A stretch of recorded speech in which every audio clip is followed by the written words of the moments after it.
To call Ryanair the Millwall of the skies is not a precise analogy.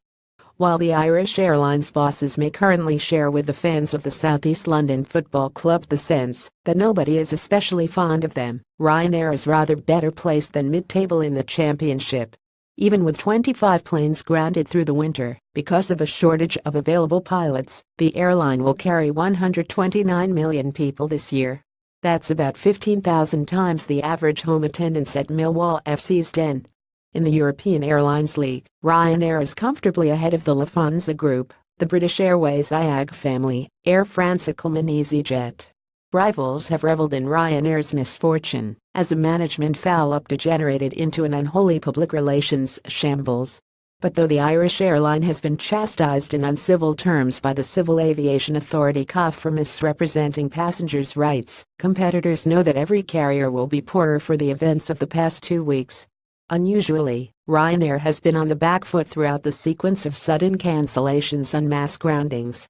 The airline conceded too slowly that it would pay stipulated compensation, then gave a version of its obligations at variance with European law.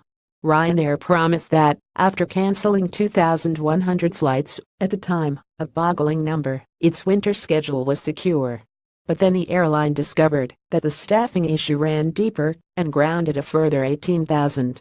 Could Ryanair's pilotgate spell the end of cheap flights? It has now sought to regain the advantage, publishing the most comprehensive statement of passengers' rights of any European airline, as well as lambasting the CAF for what it says was a failure to make British Airways meet its obligations after May's meltdown. Passengers now know fairly, precisely what they can expect from Ryanair when flights are disrupted, and other airlines will find it hard to justify not matching the promises. And the CAF has suddenly shown its teeth.